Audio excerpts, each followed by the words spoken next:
Okay, well, welcome to Tips for Navigating the Job Search After Graduation. This is part one of a three-part virtual series that's geared towards early career Niners and soon-to-be graduates. My name is Lori Brazili, and I am the Assistant Director for Career Connections here at the Career Center. In my role, I have the privilege of serving on the career coaching team, where I work with our technology, data, and analytics students. And in addition to that, I coordinate career treks for the Career Center, and I am the alumni engagement liaison, where I get to help alumni connect through the Career Center for career services, as well as helping alumni get connected for volunteer opportunities through the Career Center. So that is certainly very enjoyable for me. And I'm thrilled to have you join me today for this first part of our virtual series. So let's go ahead and get right into it. And so, wanted to start off the conversation talking about career skills. So, it's very important now more than ever for individuals to develop career skills during their educational journey in order to ensure career success after graduation. And these skills are showcasing an individual's knowledge and skill set and behavior around the eight career skills that employers have deemed very important for early career professionals to have as they enter into the workplace. And so this is brought to you by the National Association of Colleges and Employers, which is our umbrella professional organization for career services. So those top areas that employers are looking for and that they highly value are technology, teamwork, career and self-development, professionalism, critical thinking, communication, leadership, and then engagement across the perspectives. And so, in thinking about the job search today, we are going to be focusing on career and self-development and critical thinking. So here are the goals that I want to cover for today. First, we are going to discuss strategies for navigating career transitions with confidence. We're going to touch on self-reflection and goal setting, understanding the early career job market, tips for navigating the ups and downs of the job search, and then Career Center resources to help you. So I wanted to start with just kind of taking a minute to reflect on how you might be feeling. So if you are feeling lost, then you're not alone. This is the right place to be. So most people expect to have everything figured out by the time they've graduated college or by the time they've been a few years into their career. But the truth is, you're probably still trying to figure yourself out. And so that is completely normal. The early career time period, it can be confusing because there's a lot of shifting that's going around. So you might spend those first few years learning about yourself and figuring out what you like and what you don't like. And so sometimes it can take one or two roles to understand what really drives you, where you feel like you have purpose, and which companies align with your values. So this phase is really about self exploration. So it's okay to not have everything figured out. Most careers are not linear. Feeling uncertain, like I said, is completely normal. And so really got to focusing and reframing as this is the time where you're really trying to dig in and figure out who you are as an early career professional and what it is that you want to do to kind of continue along your path to finding that purposeful career. And so career transitions, they're not just major pivots. They include starting your first full-time job. They could mean leaving a job that isn't the right fit. So perhaps you've been working for a few years and you're at a point where you feel like you need to leave for whatever reason.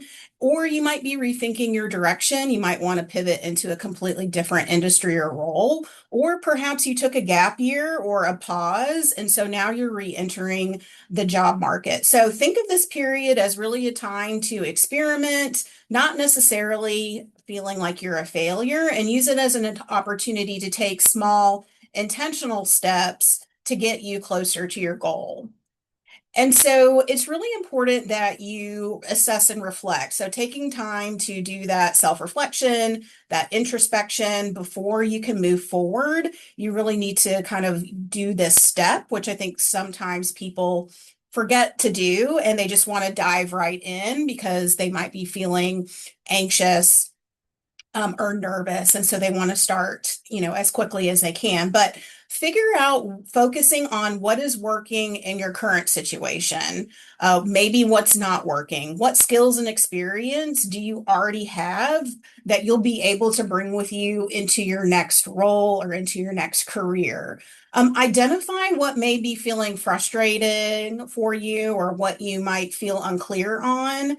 If you are shifting careers or industries, are there new skills that you need to learn in order for you to pivot into that industry? And if that's the case, then what is your timeline? Okay, so you need to give yourself a more realistic timeline of when you want to have those things accomplished. So, thinking through what are some small goals that you can achieve within the next 6 to 12 months that you can realistically take to set yourself up for success.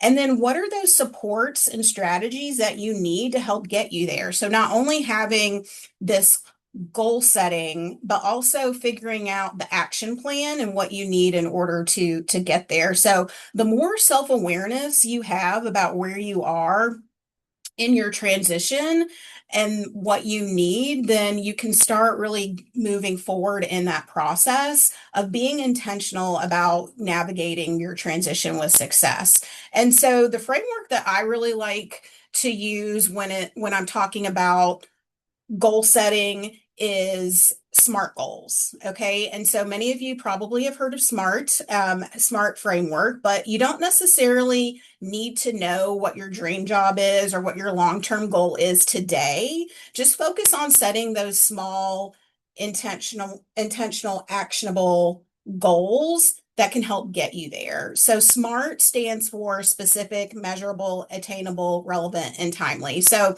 ideally, if you can create some goals that help meet each part of this framework, then you're going to be more likely to achieve those goals.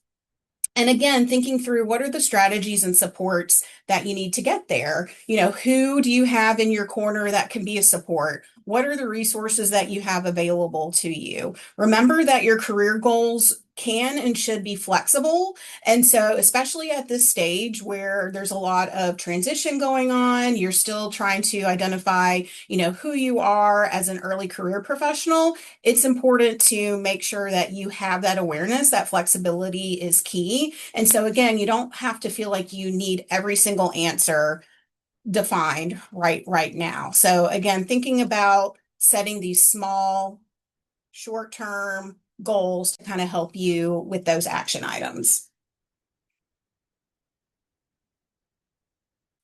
So, making your experience count. A lot of times, when I speak with students or people that are early on in their career, they may not necessarily give themselves enough credit, right? So, a lot of times, we are our own harshest critic. We may feel a sense of imposter syndrome that we don't belong, but really it's all about confidence and being confident in what you do have to bring to the table because everybody has value, everybody has skills, and everybody has experience that they can bring. So making that count. So thinking through, that experience that can come in many forms, not just full-time roles or part-time jobs. It could be internships that you've completed or co-ops. It could be volunteering that you've done in the community. It could be clubs and organizations that you have participated in or community activities that you've participated in where you've built valuable skills that can be transferred from, that particular experience into a job setting. It could be academic or personal projects or coursework. There's a lot of different ways that you can kind of identify experiences where you've built skills and knowledge and then apply that in ways that employers understand. And so at the end of the day, it really is about being confident and being able to identify for you those transferable skills and experience so that you can build that confidence and be able to talk about that in an interview or on your resume or wherever you may be speaking with people about who you are. And so, speaking of resumes, want to talk a little bit about impact-driven resume language. So, when employers are looking at resumes, they're not spending a whole lot of time on them. There's lots of different data points, but I think the average is probably 5 or 6 seconds on a resume, which does not seem like a lot of time, especially when you're putting a lot of effort into your resume, which is your main branding tool. But one of the things that will help your resume stand out is really focusing on not only what you did in your experience, but what was the impact that you made. Okay, so a strong resume is going to have bullet points that focus on actions, skills, and results, not just your job duties. And I've given you some examples here. So you probably have more relevant experience than you might think. Like I said, a lot of times we don't give ourselves enough credit. So the question that you really need to ask yourself is, what was the result or the outcome of what I did? So when you think about a course or a personal project, when you think about, maybe a significant volunteer experience you've had, or an internship, or a part-time job, or a full-time job, whatever that experience is, and you're thinking through the different roles and responsibilities you had in that role, what was the result or the outcome? And it doesn't need to be this high level, bottom line for the company outcome. It could be something very simple as you creating an automated process for a manual task where you might have saved yourself, 20 to 30 hours of work time, right? So thinking through even something that helped you in your particular role, it helps make you more efficient. So that is an example of a result or an outcome. And so when we look at some of these examples here, and looking at teamwork and leadership, these are definitely, two kind of skill sets and career competencies that employers are looking for. So leading a team of 4 and developing a semester-long consulting project, which resulted in a 15% cost saving recommendation for the client. Or maybe you're focused on data analytics and you built a Tableau dashboard that reduced weekly reporting time down from 3 hours to 20 minutes. Or maybe you're focused on process improvement. And so streamlining a manual workflow by creating some sort of standardized template, which cut the processing time down to 50%. Or perhaps you do communication and outreach. And so you maybe created some sort of social media campaign or content where you were able to increase engagement by 3 times over one semester or one quarter, whatever it is. But the main thing with these bullet points is that they focus on the person's actions and they have quantified the outcome or the result. And so again, it doesn't have to be this big macro level result in order for it to be valuable. So again, ask yourself, based on what I did in my experience that I'm putting on my resume or that I'm wanting to talk about on my LinkedIn profile or wherever that case is, what was the result? What was the outcome? And can I quantify that in any way? And if the answer is, I have a result and I can quantify it, then that's what you want to put at least on your resume and on your LinkedIn. And that's what you want to talk about when you're having conversations with employers. Okay, so it's important that we understand the job market. And understanding job market trends basically means that you need to be staying aware of hiring patterns, role requirements, and the skills that are in demand across different industries. And so this not only helps job seekers, but it also helps employers make smarter decisions in a shifting landscape that's shaped by global factors such as technology, AI, as we know, and then evolving skill priorities. And so when we talk about tracking industry shifts, it's important to pay attention to which roles and sectors are gaining momentum so you can focus your job search where opportunities are the strongest. And so one tip that I like to share with students and with alumni is to follow news sources like the Charlotte Business Journal, for example, so that you can stay up to date on the business landscape of North Carolina. So in the Charlotte Business Journal, a lot of times I see articles about companies that are bringing jobs to the Charlotte region or that are going to start, building a large facility in the state. And so all of that means that eventually there's going to be jobs that are associated with that. So I can see, that advanced manufacturing is a sector within North Carolina that continues to gain momentum, and a lot of companies are bringing their operations here, or they're coming to Charlotte to have their headquarters here. So being up to date and staying aware of industry shifts through news sources is a really good tip that I don't think most people do. I know that I didn't do that as a student. I mean, I did only because I was a communications major and we had to do it for a class. But outside of that, I don't think I was doing that until I really started working in recruiting and in the career services space. So pay attention. I would say you can follow different news sources online. You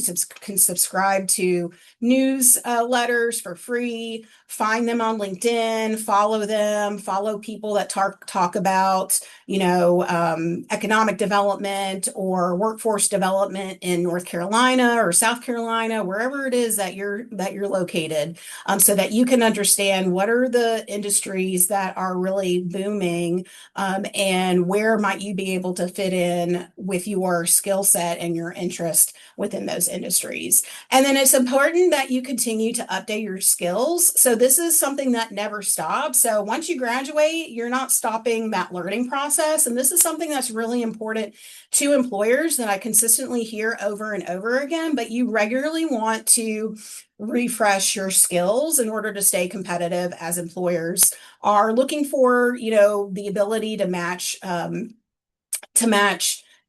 job candidates with current market needs. So for example, right now, obviously, I'm sure you're sick of hearing about AI, but it's important for employers to find people that have AI literacy, that know how to use AI. And so thinking through, are there ways that you might need to upskill your knowledge and skill set around a skill that maybe you see as something that you're going to need for your current job search or for the market. So again, thinking through what are the opportunities for you to potentially update your skills. And then adapting your approach. So it is important to be flexible with your job search. There's not, unfortunately, a prescription for having a successful job search. What I can tell you is that the majority of folks that have a shorter job search period tend to focus most of their energy in their job search on connecting with people, on networking, making those connections, being in spaces where there's other people around them. But in addition to that, there are lots of other ways that you can find a job. So you kind of have to try a little bit of everything and figure out what might stick for you. And so being flexible with your job search process is important, recognizing that hiring processes and candidate requirements are going to be evolving alongside market trends. So a good example of this is the way in which a lot of companies have now integrated AI interviewing or video interviewing as part of their hiring process at the screening stage for candidates for a role. So a lot of companies have adopted this way of screening a lot of candidates on the front end, more candidates than they would be able to do in a manual process, and they've been able to scale that hiring practice. So it actually helps more people be considered for those roles because they're using a technology to do that. So just understanding where things are in the job market is important, and being able to kind of adapt and leverage that. So tailoring your application, this is a best practice that's been around for as long as I've been doing this. But when you are tailoring your application, you want to think beyond just your resume. So your personal branding tools. This is going to be, your LinkedIn profile. This might be a portfolio that you might have. So thinking through, do you, if you're in the tech space, do you have a GitHub? Do you have, if you're a creative, do you have, a website or an online portfolio? So understanding the job market and what's important to employers is really aligning well with this best practice of tailoring your branding materials for the types of roles you're seeking. And so this is even more important when you're dealing with a competitive and fast-paced job market like we are right now. So with the rise of AI powered tools that's allowing applicants to apply to jobs quickly, employers are receiving so much higher of a volume of applications. So they are going to be in a space where it's going to be hard for people to stand out. And so they have to be able to pick out those applications really, really quickly. So generic resumes and AI generated documents that all look the same are unfortunately not going to cut it, even though, it's going to help you most likely be a little bit more efficient. So successful job seekers really need to do their homework and figuring out how to demonstrate to and understand from that organization's perspective how they align with that role and with that organization. So that doesn't mean that you need to create uh, it need to create a resume from scratch for every single role, but it does mean that you should be thoughtful of the improvements that you may need to make for based on your research for that particular role. So I would suggest having some sort of foundational resume for either, if you're kind of considering one, two, or three like job functions or roles or industries, maybe having a foundational resume for each of those. So that's going to be something that you don't necessarily send to an employer, but then based on the role that you're applying to, you can kind of make tweaks to that. So you almost have a template. So that can help with making the process a little bit more efficient. You can also, if you are a user of AI, you can also leverage AI for efficiency if you're comfortable using that to help you identify where there might be some gaps in your resume based on the job description. So you can certainly ask an AI tool. Like I know right now, Claude is getting a lot of attention. So if you use Claude or ChatGPT or Copilot or whatever it is, you can ask the AI tool to act as a recruiter and share where you might need to make that adjustment for your resume. So at the end of the day, best practice is to tailor your resume for the role and the job and the company that you're applying for, and certainly, trying to avoid generic resumes in order to get hired. So again, kind of going back to some quick resume tips. I know we talked about resume bullet point language. And so these are some tips that we would recommend. Obviously, this is going to be a little bit more varied depending on where you are in your career. If you are, in your senior year or you're a grad student, you're getting ready to graduate, or maybe you're early on in your professional career, we would probably say one page, maybe two. I would say no more than two. I've been working for, over 20 years now, and I never have a resume that's longer than 2 pages. So I would say two at the max. But we do have our career guide that I have shared with you through that QR code that has some resources on resume writing. But really, you just want to make sure that you have a professional looking document that is easy to read, it's formatted correctly, that you are focused on impact driven language when you're talking about your experiences, and make sure that it's proofread. Okay, so proofread, proofread, proofread. Can't overemphasize that enough. Bonus tip, you can certainly work with us during our drop-ins. So as an alum and as a student, obviously you have access to career coaching. So going to our drop-ins is a great place to start for getting some feedback on your resume. And we offer those Monday through Friday from 10 to 3.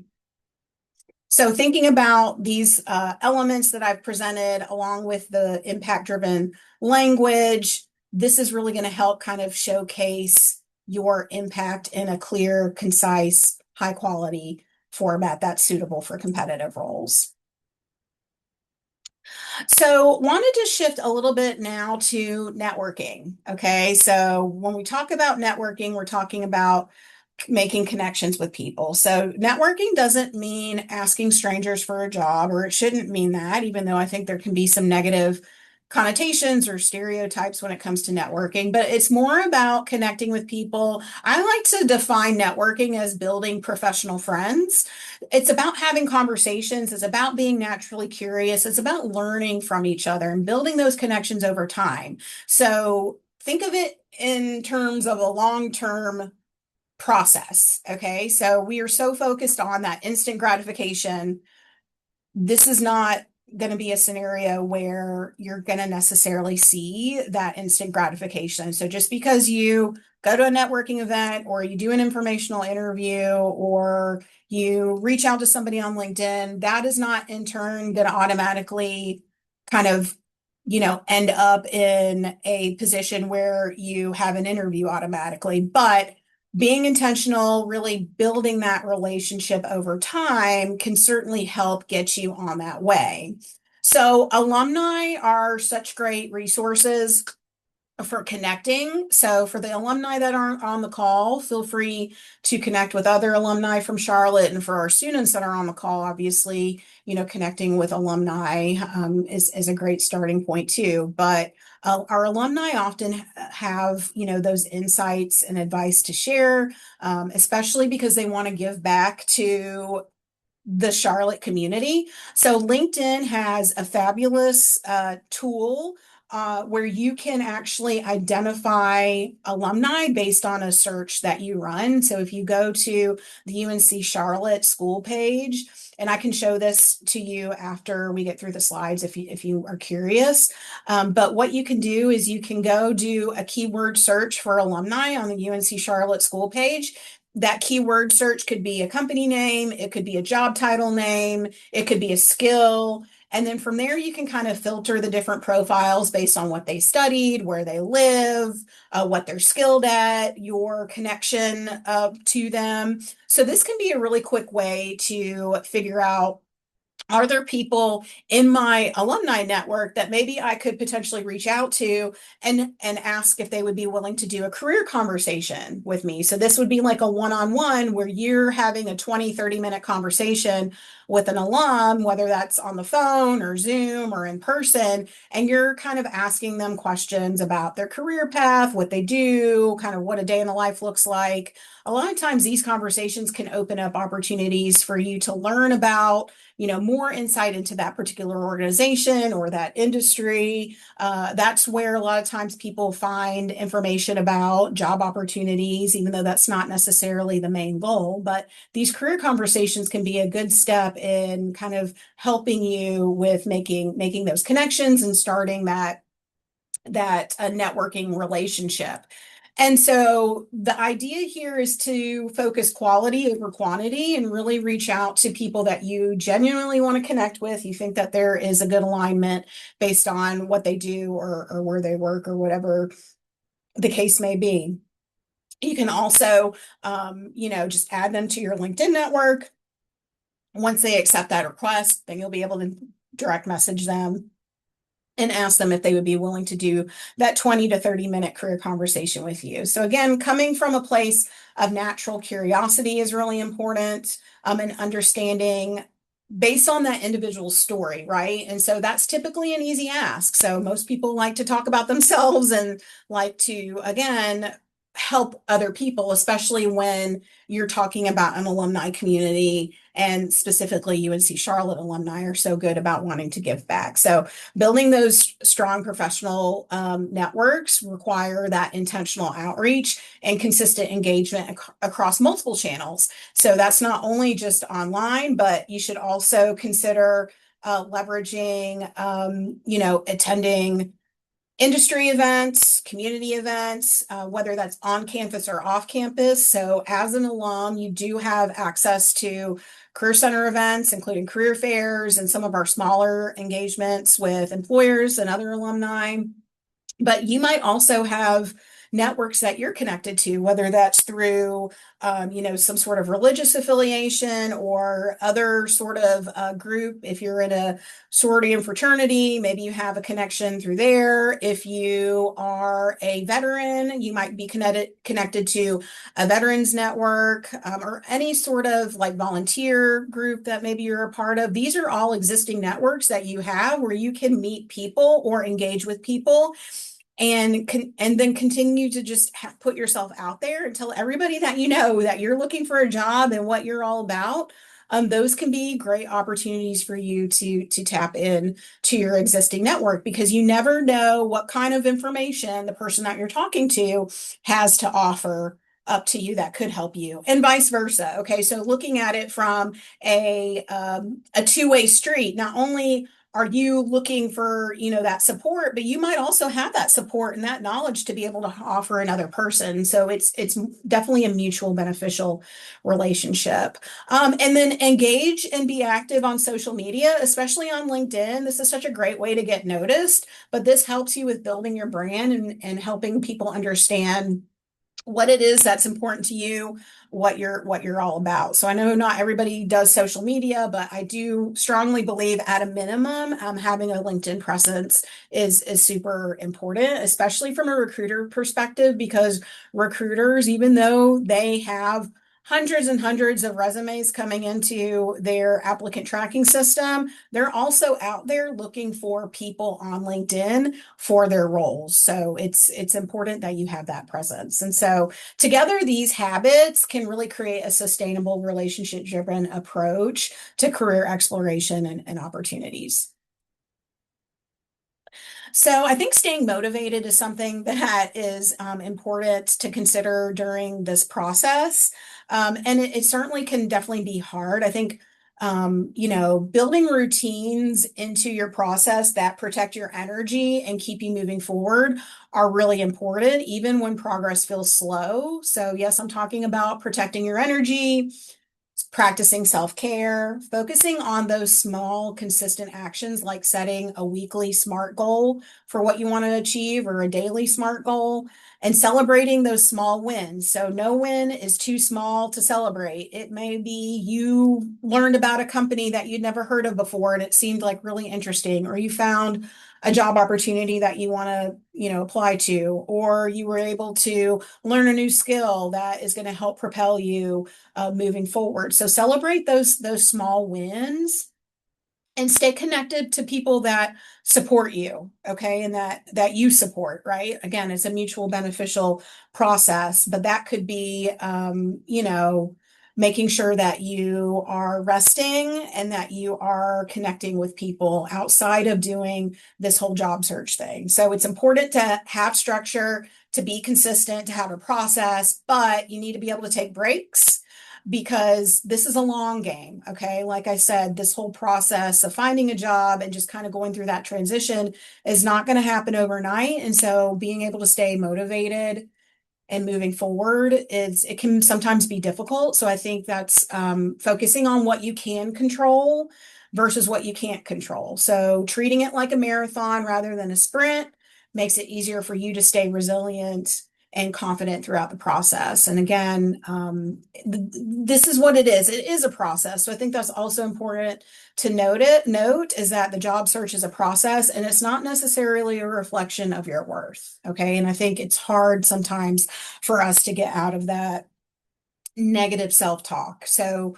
make sure that you are, focusing again on the things that you can control, and that if something doesn't work out, you feel like you have a step back, it's not necessarily a reflection of you and who and your worth, but it's more about the process of job searching that just might be part of that reality. And so how do we deal with rejection and silence? Okay. Another part of this job search process that may not be talked about enough, or is just kind of, not really the greatest part of it. But when you are navigating the job search, rejection and ghosting, unfortunately, are going to happen, and it can feel incredibly discouraging. So I want to recognize that that is not only an unfortunate normal part of the process, but that it's a crappy part of the process, right? But it is normal.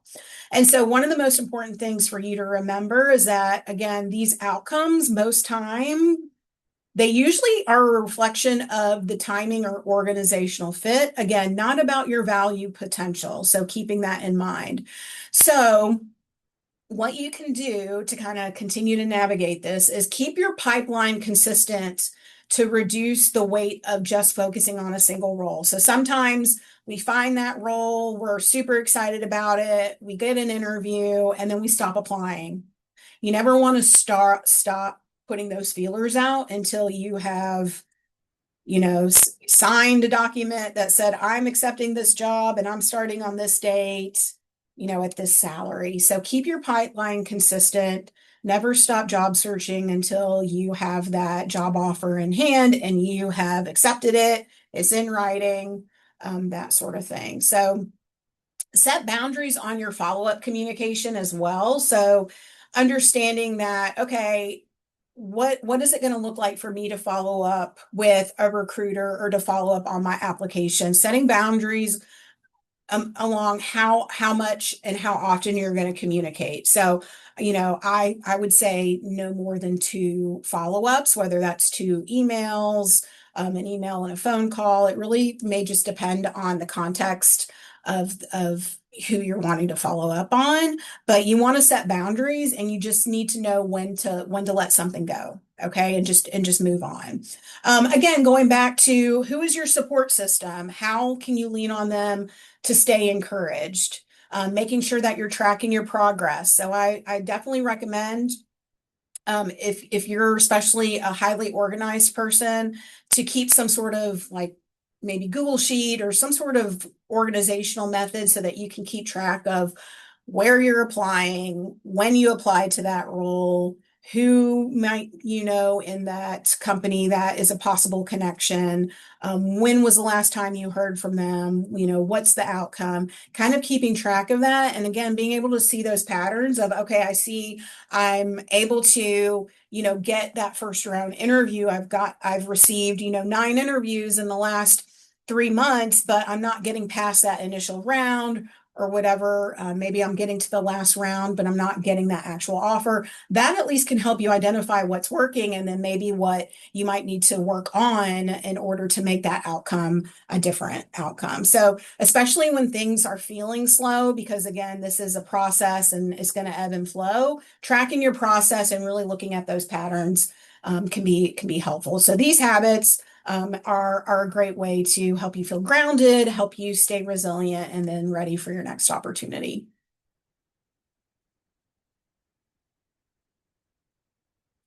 So, confidence and imposter syndrome. I've kind of alluded to this a little bit, but I think that, many professionals, many students feel, especially early on in their career, or maybe not early on. I know sometimes I still feel similarly, but I think it's normal for people to struggle with confidence and imposter syndrome. Many people may feel that they're unqualified even when they are capable, and this is very common. And so that feeling is more common than you realize. And it doesn't mean that you don't belong. Okay. You do belong in these spaces that you want to be in. And so the job description can make it seem like you don't necessarily meet the exact qualifications and you don't need to meet every single box. Okay. So strong candidates for the role actually may only meet 60 to 70% of those qualifications because it allows somebody to be able to grow into that role. If I meet 100% of the qualifications for a role, it's very possible that after 6 months to a year, I get tired of that role. I haven't been able to really do anything or stretch myself. And so I might be looking for that next thing. And so from an employer perspective, they've, taken time to hire and train somebody. They've put a lot of energy and financial resources into hiring you. They want to try to keep you as long as they can. And so that's where, having some growth in that job description is actually to your benefit. And so making sure that, this idea of confidence isn't a prerequisite for action. It comes from taking action. So I love that it can be empowering, this idea that confidence doesn't show up first, but that it is built through action. So you gain it by trying things before you really truly feel ready and stretching yourself beyond your comfort zone and proving to yourself that you can do those hard things and handle more than you think. So I love that. And so this is more just kind of an encouragement for you that as you're looking at job descriptions, as you're, investigating careers that you might want to go into and skills that you might need to build, that it's okay for you to not be at 100%. Okay. But being open to stretch yourself, being open to take a risk, that is going to help with that with growing that confidence. And so small wins, feedback, and momentum, those are all going to reinforce that capability for you to do things that are hard, for you to feel like you can do those hard things. And over time, those actions are going to eventually quiet that self-doubt, that we all can feel and strengthen your confidence. And that confidence is what is so important that you project when you are showing up in those interview spaces, when you're with those spaces with different professionals, whether that's informal networking or making those one-on-one connections. And so creating a job search plan, it doesn't need to be super complicated. It's much easier than you think, but we're going to break it into small weekly goals. So that's what I would recommend, is thinking every week, setting aside time for you to think through, what is for this week, what are some of the goals that I have for myself as it relates to my career transition or my job search specifically, instead of trying to do everything all at once, because then you're going to feel overwhelmed. And I know for me, when I'm feeling overwhelmed, when I'm feeling stressed, I feel paralyzed, right? I feel like I can't move a boulder. And so having those small action steps can really help with you creating a rhythm for yourself. Okay. So maybe that involves a balance between applications, networking, skill building, a little bit of everything every week. Okay. So consistency matters more than intensity. I think that can be applied to a lot of things in life, but being consistent, staying active, creating that rhythm for yourself, creating that structure for yourself. And again, that's going to vary depending on who you are, what your life circumstances are. Maybe you're a night owl, maybe you're an early bird, maybe you only have time in between, classes, or maybe you only have time after you've put the kids to bed at night. I mean, everything is going to look different for everybody, but coming up with some sort of structure and plan to help you stay focused. And again, those boundaries to help you with avoiding burnout. And so a simple plan definitely keeps the process moving without feeling overwhelming. And again, this is going to create some sustainability, and make it more manageable for you. So how can the Career Center help? So students and alumni have access to many career development resources through the Career Center. We're one of the, I think, only offices on campus actually that have alumni support services. And so whether you're getting started in your career as a student now, or you're looking to make a change, we're here to support you as much as we can. So you can schedule a career coaching appointment with a coach and hire a Niner. That is the main place to go if you want to do a one-on-one appointment. If you need help with getting connected, let me know. You can reach out to me specifically if you're an alum. I can send you the directions on getting connected to hire a Niner. And the way that our office is aligned is we're aligned by industry. So we call them career communities. So I mentioned at the beginning in my introduction that I'm the technology, data, and analytics career community career coach. So I work with students and alumni that are interested in the tech and data space, but we have somebody that's focused on our creatives. We have, people that are focused on healthcare, science, research, engineering, business, financial services, nonprofit, social impact, all of the things. And if you're not sure, guess what? We have exploring coaches as well. So no matter where you are, we can help you in your journey. If you don't have time for an appointment or you can't fit it into your schedule, no worries. We also offer drop-ins Monday through Friday without an appointment. These are good for 10 to 15-minute conversations. And so we can meet you either in person or online. Same thing with career coaching, one-on-one. And additionally, alumni have access to free career events, career fairs, like I mentioned earlier, networking events, career meetups. You can check out a list of our events on our website. And then we do offer a number of free self-service tools on our website for alumni, also students, obviously. And so we have our career guide publication, which I mentioned earlier in the slide deck.